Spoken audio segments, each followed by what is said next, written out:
Channel को subscribe करना ना भूलें और हमारे ताज़ा वीडियो सबसे पहले देखने के लिए बेल आइकन को दबाएं।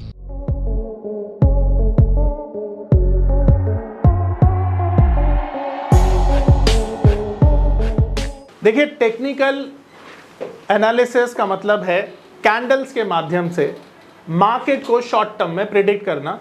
ये जो आपकी स्क्रीन पर आप देख रहे हैं ग्रीन कलर, रेड कलर, ये कैंडल्स हैं और इनके माध्यम से हम मार्केट को प्रिडिक्ट करते हैं। ठीक है, मार्केट ऊपर जाएगा या नीचे, अगर शॉर्ट टर्म में आपको प्रिडिक्ट करना है यानी कम समय में प्रिडिक्ट करना है तो आप टेक्निकल एनालिसिस का यूज करते हैं, यानी ये चार्ट के माध्यम से आप प्रिडिक्ट करते हैं। पर ये चार्ट किससे मिलकर बना है? चार्ट मिलकर बना है कैंडल से, जो आपके सामने ये हैं। अब आप देख पा रहे हैं जो कैंडल है ना, एक दूसरे से अलग अलग है, डिफरेंट कैंडल्स। तो हर कैंडल्स एक दूसरे से अलग हो सकती है। जिस तरह से अल्फाबेट्स में अल्फाबेट्स होते हैं एक दूसरे से अलग होते हैं, ठीक उसी तरह से कैंडल्स भी अलग हो सकती हैं। ठीक है, अब यहां पर हमें समझना है कि कैंडल कैसे फॉर्म होती है। सबसे पहले तो ये चीज समझेंगे हम, तभी आगे चल पाएंगे, बाकी चीजें समझ में आ पाएंगी। तो सबसे पहले ना हमें ये देखना है कैंडल की फॉर्मेशन कैसे होती है। अब देखो, कैंडल यहाँ पर दो ही कलर की आपको नजर आ रही है, रेड कलर और ग्रीन कलर। अब ग्रीन कलर की कैंडल जब बनती है मार्केट ऊपर जाता है, रेड कलर की कैंडल बनने से मार्केट नीचे आता है, ये कॉमन चीज है। पर कैंडल का फॉर्मेशन सबसे पहले समझते हैं कैसे होता है। तो देखो, मार्केट में ये जो फॉर्मेशन है ना, ये किस बेसिस पर हो रहा है? प्राइस एक्शन बेसिस पर हो रहा है। तो जो प्राइस का एक्शन होगा उसी एक्शन के हिसाब से कैंडल का फॉर्मेशन होगा। अब प्राइस में चार चीजें बड़ी इंपॉर्टेंट होती हैं जो आप देखते हो, और वो चार चीजें कौन सी हैं? सबसे पहला ओपनिंग प्राइस, यानी मार्केट जब ओपन होता है तो एक प्राइस के साथ होता है ना, मार्केट की क्लोजिंग भी होती है। भाई जब मार्केट ओपन होगा तो क्लोज भी तो होगा, और दिन के दौरान मार्केट अपना हाई भी लगाएगा और लो भी लगाएगा, ऐसा ही है। तो ये चार चीजें क्या होती हैं? बेसिक चीजें हैं। अब इन्हीं चार चीजों से मिलकर बनता है, क्या बनता है?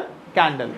तो कैंडल और कुछ नहीं बल्कि इन डेटा का फॉर्मेशन है, एक तरह से बोल सकते हैं, यानी प्राइस एक्शन का फॉर्मेशन है। अब मैं आपको एक सैंपल कैंडल बना के दिखा रहा हूं। ये सैंपल कैंडल आप अब तो देख ही सकते हैं, कैंडल इस तरह से बनती है, बट एक सैंपल कैंडल बना लेते हैं। तो सैंपल कैंडल में मैं आपके सामने बनाता हूं एक ऐसी कैंडल जो कुछ इस तरह से आपको नजर आएगी। अब ये जो कैंडल है ना, ये बेसिकली आपको जानकारी देती है प्राइस एक्शन के बारे में। अब इसको डिफाइन कैसे किया जाता है वो समझ लेते हैं। तो देखिए, जो ग्रीन कलर का हाईलाइटेड एरिया है ना, इसको कहते हैं बॉडी ऑफ द कैंडल। क्या कहते हैं? Body of the candle. तो ये कैंडल की है बॉडी, और ये जो लाइन देख रहे हैं ना आप ऊपर नीचे, इसको कहा जाता है विक ऑफ द कैंडल। ये विक है, ठीक है। और ये जो विक का टॉप एंड है ना, हाईएस्ट पीक, इसको बोलते हैं डेज हाई, और ये जो विक का लोअर पॉइंट है इसको हम बोलते हैं डेज लो। अब इसको प्राइस में रख देंगे, समझ में आ जाएगा। पर दो पॉइंट और हैं यहां पर। ये जो बॉडी का अपर पोर्शन है ना, इसको बोला जाता है क्लोजिंग प्राइस, और ये जो लोअर पोर्शन है इसको बोला जाता है ओपनिंग प्राइस। आ रहा है समझ में? अब यहाँ पे प्राइस रखिए, देखिए ओपन हुआ था मान लेते हैं 100 रुपीज पर, क्लोजिंग प्राइस था मान लेते हैं 104, और इसका हाई था 105 और लो था 97, ऐसे समझते हैं। और फिर इसको यहाँ पर मैं इसकी वैल्यू को यहाँ पर मैं रख दूंगा तो आपको समझ में आ जाएगा। अब साफ साफ एक और कैंडल बना देता हूँ ताकि वो चीज़ें समझ में आ जाए। तो ऐसा समझिए, तो यहाँ पर ये हाई है, तो हाई प्राइस कितना है? दिन के दौरान हाई क्या लगा? 105, तो ये 105 है। इसकी क्लोजिंग कहाँ पर हुई? 104 पर। इसकी ओपनिंग कहाँ पर हुई थी? और इसका लोअर पॉइंट क्या था? अब यहाँ पर शॉर्ट फॉर्म में डाल देता हूँ। लो ये है, ओपनिंग प्राइस ये है, क्लोजिंग प्राइस ये है, और हाई प्राइस ये है। तो ये कैंडल का फॉर्मेशन हो गया, ठीक है। अब यहाँ एक और चीज समझिएगा। अब ये कैंडल आपको क्या जानकारी दे रही है? एक तो प्राइस एक्शन के बारे में जानकारी दे रही है, दूसरी साइकोलॉजी भी तो बता रही है, मार्केट की साइकोलॉजी भी तो बता रही है। अब मुझे जरा बताओ कि यहाँ पर ये कैंडल साइकोलॉजी कैसे बता रही है? देखो ध्यान से समझना, मैं आपसे एक सवाल पूछता हूँ, उसका जवाब देना और आपको समझ में आ जाएगा। आपने कल के दिन गोल्ड खरीदा 70,000 रुपए पर तोला, 10 ग्राम्स, राइट। अब 70,000 में ना मैं आपको बोलता हूँ यार मुझे बेच दो, तो आप बोलेंगे सर हमने कल ही तो खरीदा 70,000 में, हम आपको क्यों बेचे? तो मैं बोलूंगा नहीं यार मुझे बेच दो। अब ये सोचो कि तुम मुझे कितने में बेचोगे। मैं बोलूँ अच्छा चलो एक काम करते हैं, 70,000 का तुमने लिया है, मुझे 71,000 में बेच दो। तो तुम सोचोगे 1,000 रुपए का फायदा हो रहा है, पर तुम साथ में ये भी तो सोचोगे जब मैं मार्केट से लेने जाऊंगा तो मुझे 71 का नहीं मिलेगा, तो मैं सर को क्यों बेचूं 71 का। फिर मैं बोलूंगा यार 72 का बेच दो, तो तुम बोलोगे 72 का कैलकुलेशन करोगे कि मार्केट में मिलेगा नहीं मिलेगा, तुम बोलोगे सर 72 का नहीं बेचेंगे। फिर मैं आपको बोलूंगा चलो 80,000 का बेच दो, तो 80,000 का तुम मेरे को बेच दोगे। क्यों बेच दोगे? क्योंकि तुमने ये कैलकुलेट कर लिया कि जब मैं परसों नरसों मार्केट से दोबारा खरीदने जाऊंगा तो मुझे 75 का मिल जाएगा, इसलिए 80 का बेचने में आज फायदा है। मेरी बात से क्या समझ में आया कि आप लोग शेयर में भी तो यही कैलकुलेशन करते हो, जब किसी को बाय करते हो तो उसे तब तक होल्ड करते हो जब तक तुम्हें नहीं लगता कि वो सस्ता मिल जाएगा। अगर वो महंगा ही मिलेगा तो तुम बेचते थोड़ी हो। जैसे अभी हमने गोल्ड का एग्जांपल लेके समझा, ये एग्जांपल सबको समझ में आया? तो अब ये शेयर में वो लोग हैं जिन्होंने 97 पे खरीदा, इवन 100 पे खरीदा, 104 पे खरीदा। अब कुछ कमजोर लोग ना 105 पे बेच कर निकल गए। पर एक बात बताओ, कितने लोग थे जिन्होंने बेचा जिसकी वजह से प्राइस नीचे आया? अगर सारे लोग बेच देते तो प्राइस लोअर पॉइंट पे जाकर बंद होता ना, पर प्राइस अपने हाई के पास ही जाकर क्लोज हुआ। इसका मतलब है मैक्सिमम जो ट्रेडर हैं या इन्वेस्टर्स हैं वो इस पोजीशन से निकलना नहीं चाह रहे हैं, क्योंकि उनको लगता है कि अभी और चलेगा, ये शेयर और आगे बढ़ेगा। तो इसकी साइकोलॉजी कैसे पता चली तुम्हें? प्राइस एक्शन से ना। प्राइस ये बता रहा है कि जब भी मार्केट के हाई के पास जाकर क्लोजिंग होगी मार्केट बुलिश होगा। तो इस कैंडल की साइकोलॉजी क्या है? बुलिश। आ रही बात समझ में? तो कैंडल प्राइस एक्शन के बारे में तो बताती ही है, साथ में एक ट्रेडर की साइकोलॉजी भी बताती है। अब बोलो मेरी बात किसको समझ में नहीं आ रही है अच्छे से? तो एक कैंडल की फॉर्मेशन आपने देखी। अब इसी को अगर रेड कैंडल में बना दें, यानी कि इसकी साइकोलॉजी कर दें हम बेरिश, तो इसका कलर चेंज हो जाएगा, दो चीजें और चेंज हो जाएंगी। तो यहां पर अगर मैं रेड कलर की कैंडल बनाता हूं तो रेड कैंडल की कैंडल जब बनती है तो मार्केट नीचे जाती है। देखो हमने यहां पर क्लास शुरू करी थी अपनी, और आप देख रहे हो यहां से रेड कैंडल बनी और रेड कैंडल बनते बनते मार्केट नीचे आ गया, आपने देखा। तो रेड कैंडल की साइकोलॉजी बेरिश होती है, राइट। अब यहां पर देखो आप, एक रेड कैंडल बनी है तो रेड कैंडल में सारी चीजें सेम रहेंगी, हाई पॉइंट सेम रहेगा, लो पॉइंट सेम रहेगा, सिर्फ चेंज होगा ओपन पॉइंट और क्लोजिंग पॉइंट, ठीक है। क्योंकि मार्केट में जब प्राइस नीचे जाता है तो आपने देखा कैंडल नीचे की तरफ जाती है, इसलिए ओपनिंग के बाद मार्केट नीचे जाती है। अब यहाँ पर इसी डेटा को हम यहाँ पर फिल करेंगे।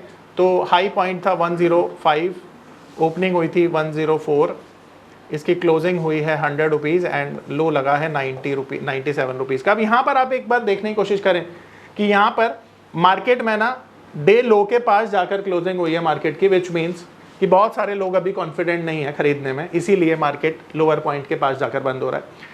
अब ये दिखाता है कि मार्केट में इसकी साइकोलॉजी है बेरिश, और बेरिश साइकोलॉजी के पास मार्केट क्या होती है? थोड़ी नीचे जाती है, जैसा आपने अभी देखा, लाइव मार्केट चल रही है आपके सामने, आपने देखा, ठीक है। तो आई होप मेरा जो पॉइंट है सबको क्लियर होगा, और अगर किसी को कोई डाउट है तो आप सवाल पूछ सकते हैं। अब समझो ये कि जो कैंडल्स मैंने पढ़ाई थी कल, तो मैंने आपको बताया था जो पहली कैंडल होती है वो डोजी कैंडल होती है, ठीक है, डोजी कैंडल होती है।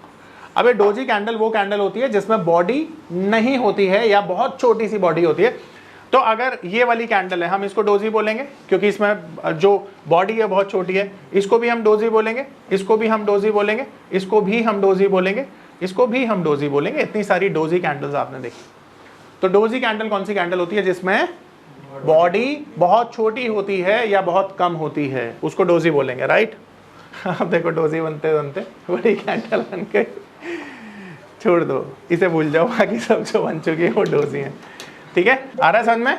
अब डोजी चार तरह की होती हैं। पहली डोजी होती है कॉमन डोजी, यानी ये कॉमन डोजी बोल सकते हो आप इसको, ठीक है, ये कॉमन डोजी है।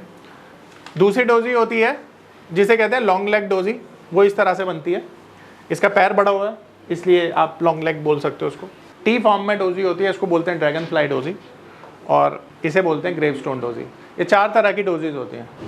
अब ये टॉप और बॉटम पर मिलने से मार्केट के डिफाइन करती हैं ट्रेंड को और टॉप और बॉटम को, जहां से मार्केट में मंदी या तेजी आती है। अब देखो टॉप और बॉटम को डिफाइन खुद कैंडल ही करती हैं, मैं या आप नहीं करते हैं, ठीक है।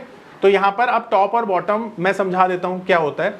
देखो बॉटम वो एरिया होता है जहां से ना मार्केट में तेजी आती है। अब देखो यहाँ से मार्केट में तेजी आई है और मार्केट ऊपर गया है, तो ये बॉटम है, ये बॉटम था। अब टॉप वो एरिया होता है जहां से मार्केट नीचे आती है। तो देखो ये टॉप है, यहां से मार्केट नीचे आ रही है। अब टॉप और बॉटम लगने के चांसेस कहां पे ज्यादा होते हैं ये समझ लो। तो अब ऐसा समझो, बॉटम बन गया, मार्केट ऊपर जा रही है, जाने दो मार्केट को ऊपर।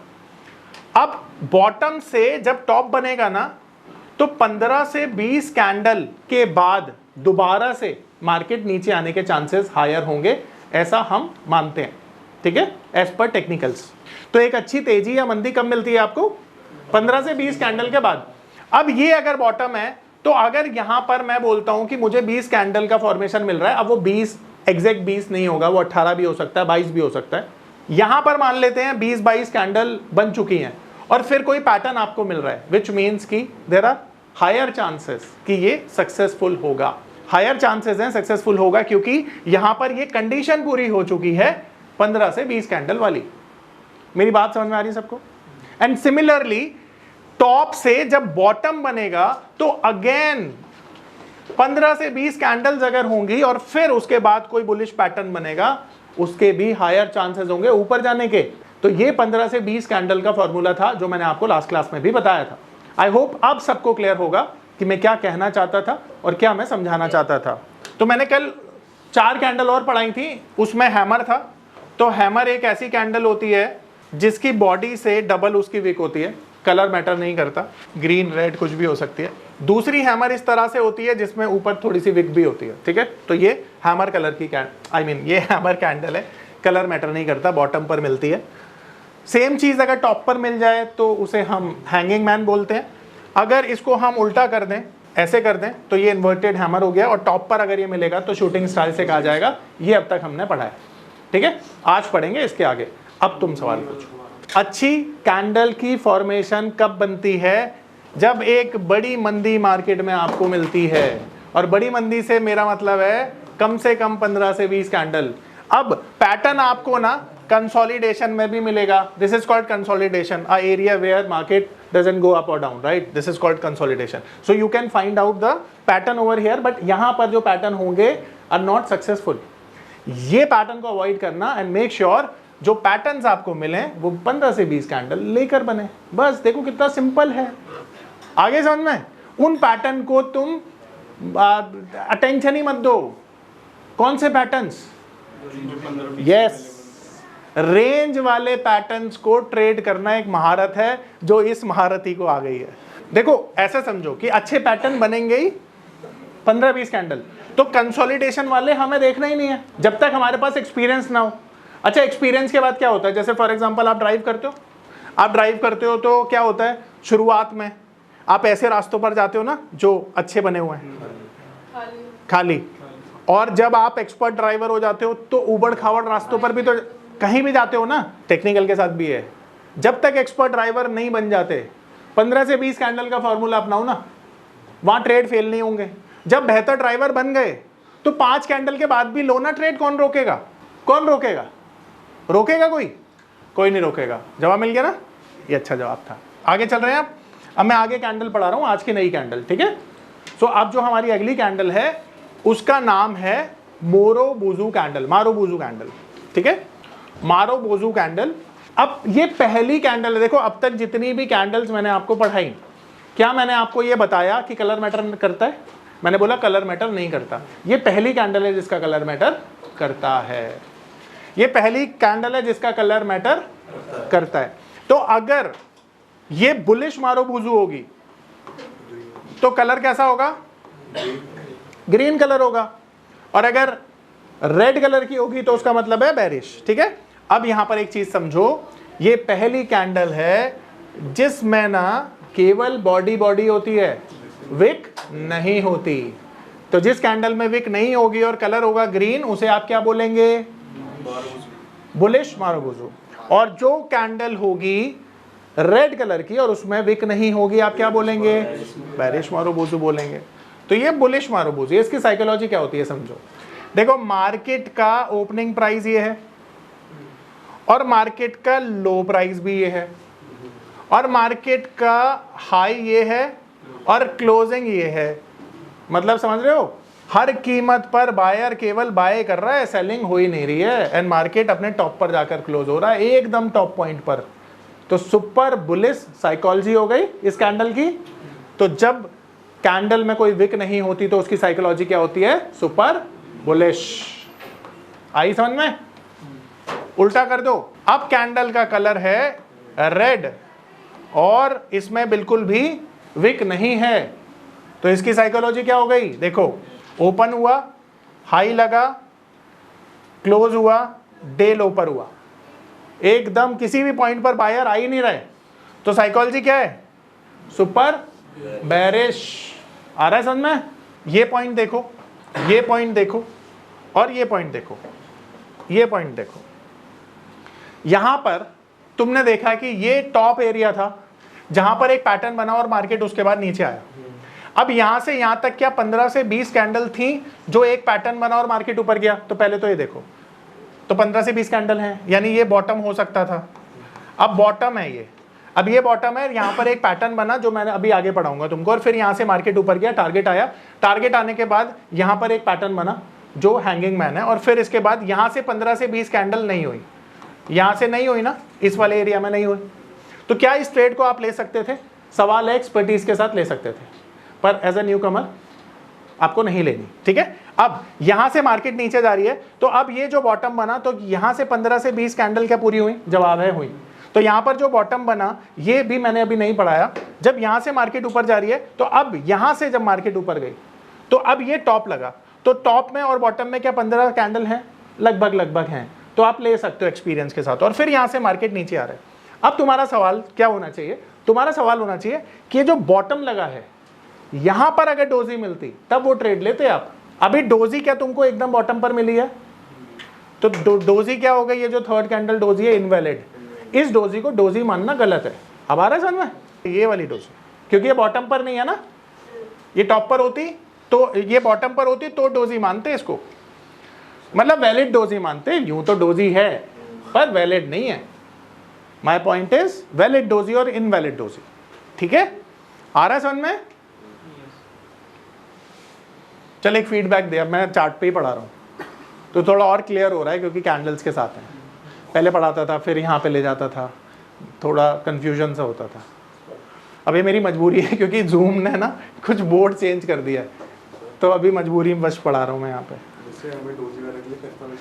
मेरी बात के बीच में तू बोल रहा है, मुझे लगा आपने देखा। मेरे को रात को नींद नहीं आती है अगर मैं कोई बात बोलना चाहूँ और वो इनकम्प्लीट रह जाए। रात को सपने आते हैं फिर उस चीज़ के। बोल, चल अब बोल, मजाक कर रहा हूँ, मजाक कर रहा हूँ, बोल। जैसे डोजी वगैरह में कंफर्मेशन चाहिए होती है। हाँ, टॉप पे बॉटम पे डोजी मिले, कंफर्मेशन। मैं दिखाता हूँ तुमको, रुको ना, सबका डाउट दूर हो जाएगा भाई। ये लो, मैं तुम्हें डोजी दिखा देता हूँ, देन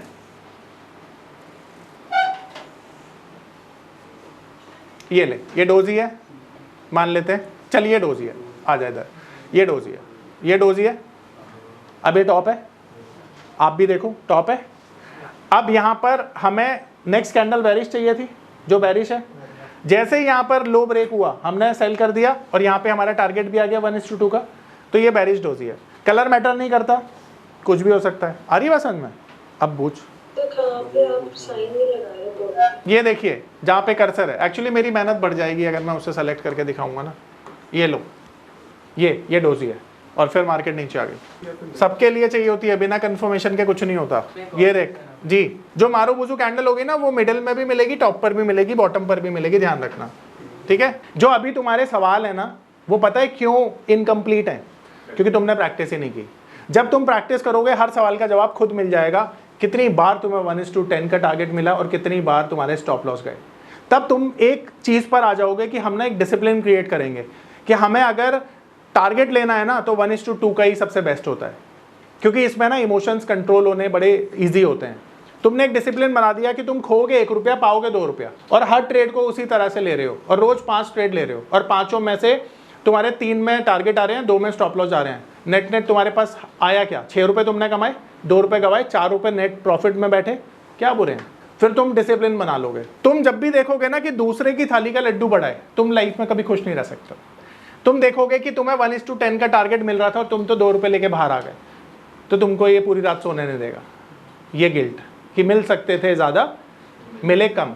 सारी चीज़ें मेहनत से हासिल हो जाएंगी। मैं कौन होता हूँ तुम्हें 1:2 बताने वाला, 1:5 बताने वाला? भाई अगर तुम्हारी मंजिल वो है ना, तो अपने आप अचीव कर लोगे। मैं तो सिर्फ माध्यम बनाऊँ, मैं तो तुम्हें अपनी नॉलेज पास ऑन कर रहा हूँ तुमको। उसको यूज़ करके ना तुम कहाँ तक जा सकते हो तुमको भी नहीं पता, और तुम अपना पैसा भी गवा सकते हो, ये भी तुम्हें नहीं पता। क्योंकि मेरा हर स्टूडेंट थोड़ी करोड़पति बनेगा, कुछ तो गवा भी रहे होंगे, कुछ क्यों ज़्यादा गवा रहे होंगे जो मेरी बात नहीं सुनते। तुमको लाइफ में ना किसी ने ये बताया होगा कामयाबी का शॉर्टकट होता है, क्योंकि आजकल के बच्चे ना यही सीख रहे हैं स्कूल में एंड आई एम श्योर तुम बच्चे नहीं हो, तुम समझदार हो। हालांकि तुम्हारी त्वचा से तुम्हारी उम्र का पता नहीं चलता, बट फिर भी तुम उस एरा में पैदा हुए जहाँ से मेहनत करके लोग आगे बढ़े। तो मैं तुमको एक सच्चाई से बात बता देता हूँ, टेक्निकल हो या ज़िंदगी, यहाँ पे मेहनत लगती है। और आजकल IPL चल रहा है तो सबको लगता है यार 1 का 10 1 का 10 आराम से बनता है। रियल लाइफ में नहीं होता ये। तुमने पापा के साथ बात करती हो तो पूछना उनसे कितनी मेहनत करके पहुंचे होंगे वो यहाँ पे। 12-12 15-15 घंटे आज भी मेहनत करते होंगे तुम्हारे फादर, करते नहीं करते? भाई मेहनत करनी पड़ती है यार लाइफ में, बिना मेहनत के कुछ नहीं होता। टेक्निकल में एक बार मेहनत कर लो 12-12 घंटे, उसके बाद पूरी जिंदगी मजे करो ना यार, क्योंकि टेक्निकल तुम्हें बता देगा कि कहाँ से मार्केट रिवर्सल होगा। समझ रहे हो? ये तुम्हारी मेहनत पे डिपेंड करता है। तो जब तुम्हें ये पता है कि यहाँ पर मार्केट रिवर्स होगा और यहाँ से मार्केट मान लेते हैं रिवर्स होगा, तो तुम्हारे लिए टारगेट ना ध्यान रखो क्या है, 1:25 के हैं, क्योंकि SL तुम्हारा 1 रुपये का है, टारगेट 25 रुपये का है। तो तुम अगर मेहनत करते हो तो तुम 2 रुपये के लिए थोड़ी काम करोगे, 25 रुपये के लिए करोगे। पर ये 25 रुपये आएंगे कैसे? मेहनत करके आएंगे, ध्यान रखना। और मेरी बात को सीरियसली लेना, तुम लोग खासतौर से। आ रही मेरी बात समझ में? तो अब अगली कैंडल, यानी जो कैंडल थी मारुबुजू, वो मैंने तुम्हें समझाई और तुमको समझ में भी आई। तो बेरिश मारुबुजू कैसी होती है देखो। अब सवाल था कि मारुबुजू पे कैसे काम करना है। तो ये बुलिश मारुबुजू दिख रही है, इसका हाई ब्रेक हुआ, यहाँ पर आपने बाई किया एंड लो का आपका स्टॉप लॉस रहेगा, टारगेट वही 1:2। बेरिश मारुबुजू ये है, ठीक है। तो बेरिश मारुबुजू का लो ब्रेक हुआ तो काम करना है, ठीक है, और टारगेट वही 1:2। तो ये देख लो चाहे तो, पर इसका कंफर्मेशन नहीं आया या आ गया क्या? नहीं आया, चलो ये आ गया। ये बेरिश मारुबुजू, इसका लो ब्रेक हुआ, मार्केट नीचे चली गई, टारगेट भी अचीव हो गई, ये आपका स्टॉप लॉस पॉइंट। हमेशा कंफर्मेशन के बाद, पहले नहीं करेगा। आ रही है मेरी बात समझ में? तो ये मारुबुजू कैंडल क्लियर है, ये वाली देखना, इसकी कंफर्मेशन आई है। कंफर्मेशन नहीं, वो वाली भूल जाना भाई, इसको गलती से बना दी मैंने। अरे क्यों देखना है तेरे को? लेफ्ट राइट वाली ये है तो सही। अरे मैं कुछ और बोलना चाह रहा हूं। बता। ये वाली लेफ्ट ये होता है ना, ये इसकी कंफर्मेशन आई पर ग्रीन कैंडल पे आई ना। हाँ देख, नॉर्मली मैं तेरे को एक चीज बताता हूँ और ये बड़ी सही बात है। कंफर्मेशन जब आएगी ना, जैसे अभी तो तुम कैंडल पढ़ रहे हो, अब इसके नीचे ना वॉल्यूम जैसी भी चीज होती है जो मैं आगे सिखाऊंगा। तो जब वॉल्यूम आ जाता है ना किसी कैंडल पे, तो तुम्हारा डबल कंफर्मेशन आ जाता है। तो अभी सिर्फ कैंडल पे फोकस करोगे ना, वॉल्यूम सीखते ही तुम्हें ज्यादा अच्छी एक्यूरेसी आ जाएगी तुम्हारी। ठीक है, आ रहा है समझ में? ठीक है, अब अगली कैंडल है और इसका नाम है स्पिनिंग कैंडल। क्या नाम है? Spinning candle. अब ये जो स्पिनिंग कैंडल है, ये बुलिश और बेरिश दोनों हो सकती है। और कहाँ मिलेगी? कहाँ मिलेगी? तू बता कहाँ मिलेगी? शाबाश। अगर बॉटम पे मिलेगी तो कलर क्या होगा? रेड होगी तो मना कर देगा? बोल कलर मैटर नहीं करता। कलर मैटर यहाँ भी नहीं करता। अब इसकी पहचान क्या होती है समझो। इसकी पहचान ये होती है कि ये कैंडल ना डोजी की बड़ी बहन है और दोनों तरफ इक्वल विक है और बीच में बॉडी है। बीचों बीच बॉडी देख रहे हो, दोनों तरफ विक देख रहे हो, तो डोजी की बड़ी बहन लग रही है ना, ये लग रही है। तो इसीलिए इसकी पहचान क्या है? ये डोजी की बड़ी बहन जैसी लगती है, कलर मैटर नहीं करता। टॉप और बॉटम पर मिल जाए तो यहां पर काम कर सकते हो आप। कंफर्मेशन अगली कैंडल पे आएगी, यानी बुलिश होगी तो अगली कैंडल जैसे ही इसका हाई ब्रेक करेगी आप बाय कर लेना और स्टॉप लॉस लेना लो का, और बेरिश होगी तो सेल कर देना और स्टॉप लॉस ले लेना लो का। यहाँ पे सेल करोगे और स्टॉप लॉस लोगे हाई का। ठीक है, तो स्पिनिंग टॉप, स्पिनिंग बॉटम, इसे नाम दे दो spinning top, spinning bottom. Bottom पर मिलने वाली स्पिनिंग बॉटम, टॉप पर मिलने वाली स्पिनिंग टॉप। वैसे इसे स्पिनिंग कैंडल ही कहा जाता है, टॉप और बॉटम आपके आसानी के लिए। ठीक है, आ रहा है साहिल समझ में? अब स्पिनिंग बॉटम टॉप ढूंढ के दिखाते हैं। थोड़ी रेयर कैंडल होती है, कम मिलती है, पर कोई नहीं, ढूंढने से तो भगवान भी मिलता है। ये भी जरूर मिलेगी। मिल गई? देखो ऑलमोस्ट है ये। ठीक है, ये वाली कैंडल तो टॉप है ये। तो टॉप पर आपने देखा एक कैंडल मिली है आपको, कलर मैटर नहीं करता, और यहाँ पे जैसे इसने लो ब्रेक किया मार्केट नीचे आ गई, तो ये स्पिनिंग टॉप है। हाँ ये वाली पर ये टॉप और बॉटम पे देखनी है ना। ये वाली नहीं, ये वाली लेफ्ट इधर, ये नहीं यार, ये तो बहुत छोटी है, तो डोजी है ना। नहीं देख, बॉडी होनी चाहिए ना भाई। हाँ यही तो बताया, बॉडी होनी चाहिए। ये देख, ये परफेक्ट केस है। ठीक है, परफेक्ट केस है। एक्चुअली देखो ये परफेक्ट नहीं है, ये वाला परफेक्ट है, रुक जाओ, ये वाला देखो, ये वाला परफेक्ट केस है, वो दूसरा पैटर्न है, ये परफेक्ट केस है, ये वाला, ठीक है, क्योंकि इसमें बॉडी बहुत ज़्यादा बड़ी नहीं है। तो ये परफेक्ट केस है, यहाँ पर हमने बाई किया और देखो मार्केट ऊपर चली गई, और देखो यहाँ से 15 कैंडल वाला फॉर्मूला भी सही हो रहा है, देख रहे हो, जहाँ पर भी तुम्हारी नॉलेज करेक्ट होगी रिजल्ट वहीं पे देखने को मिलेंगे, है ना। देखो यहाँ पे गिन लो, मैं तुम्हें एक चीज़ बताता हूँ, जैसे नॉर्मली तुम लोग बुक पढ़ोगे ना, तो बुक में या यूट्यूब चैनल पे जितने भी एनालिस्ट हैं वो उनका एक अलग तरीका होता है, और 15 से 20 कैंडल तो कोई बताता ही नहीं है, बताता है कोई बताएगा भी नहीं। ये सारी वो चीज़ें हैं जो मैंने अपने एक्सपीरियंस से ढूंढ के तुम्हारे लिए निकाली हैं, जो तुम्हें आसानी से समझ में आती हैं, और आसान अगर मैं तुम्हारा काम कर दूंगा तो तुम्हें तो और ज़्यादा सक्सेसफुल होना चाहिए, क्योंकि तुम्हारी वो मेहनत बच गई, है ना। तो ये समझो कि जो चीज़ें मैंने इतने सालों में सीखी हैं तुमने 2 महीने में सीख ली, अब 2 महीने और मेहनत कर लो यार, काम हो जाएगा। जब मार्केट में ना कोई भी ट्रेंड कंटिन्यू होगा ना, तो वो तुमको सिग्नल देगा, और सिग्नल देगा कैंडल्स के माध्यम से, तो वो तुमको कैंडल्स के हिसाब से प्रिडिक्ट करना होता है और इंडिकेटर के हिसाब से प्रिडिक्ट करना होता है, जो मैं आगे सिखाने वाला हूँ। ये डोजी है, थोड़ी बड़ी कर दो तो ऐसे लगती है, देखो ये स्पिनिंग बॉटम है, ठीक है, दोबारा सर्कल कर देता हूँ, कंफर्मेशन आया, देखो मार्केट ऊपर चली गई, एंड देखो 15 से 20 कैंडल वाला भी फॉर्मूला हिट हो गया। अब देखते हैं कोई टॉप का एग्जांपल देखते हैं। बॉटम पे तो 2 मिल गई हमको, टॉप पे मिल जाए वैसे। विक थोड़ी बड़ी होनी चाहिए, ध्यान रखना, और बीच में बॉडी होनी चाहिए। इसकी बॉडी थोड़ी ज़्यादा बड़ी है, थोड़ी कम, क्योंकि डोजी की बड़ी बहन है ना ये, तो थोड़ी सी बॉडी होगी। ये देखो फाइनली मिल गई है, बट यहाँ पे बहुत अच्छा केस नहीं है, बट क्योंकि ये मिलती बहुत कम है तो बस हम इसे कंसिडर कर रहे हैं। ये वाली कैंडल देखो, ये वाली, ठीक है, आ रहा है समझ में। ये स्पिनिंग टॉप है, क्योंकि यहाँ पे डोजी से बड़ी कैंडल है और फिर मार्केट नीचे चला गया। ऑल्दो हमको ये कंसोलिडेशन पे मिली है, बट क्योंकि बड़ी मुश्किल से मिलती है तो बस यहीं पे इसे देख लेंगे, और बाकी तुम लोग प्रैक्टिस करना करते हैं। तो 1 पैटर्न कैंडल खत्म हो चुका है, यानी एक कैंडल से मिलके बनने वाले पैटर्न हम पढ़ चुके हैं। मेरा नाम है अतुल। मैं एक नामी होटल में मैनेजर के तौर पर जॉब करता था। मार्च 2020 में लॉकडाउन के दौरान मेरी जॉब चली गई। उसके बाद मुझे घर चलाने और बच्चों के भविष्य की चिंता होने लगी। फिर मैंने शेयर मार्केट के फील्ड में ऑनलाइन कुछ करने का प्लान किया, लेकिन मुझे शेयर मार्केट का ABCD भी नहीं आता था। फिर मैं एक ऐसे प्लेटफॉर्म को खोजने लगा जो मुझे घर बैठे सही और सरल भाषा में शेयर मार्केट में ट्रेडिंग करना सिखा सके। तभी मुझे मिला NIFM का online education platform www.onlinenifm.com। NIFM के ऑनलाइन एजुकेशन प्लेटफॉर्म पर बहुत से ऐसे कोर्स थे जिनसे मैं अपने स्टॉक मार्केट में इन्वेस्टमेंट और ट्रेडिंग के सपनों को पूरा कर सकता था, जैसे कि stock market trading beginners course, NIFM certified smart investor course, advance level smart investor course, technical analysis course, fundamental analysis course, options trading strategies, research analyst certificate course, diploma in financial market course, और ना जाने ऐसे बहुत से course उपलब्ध हैं।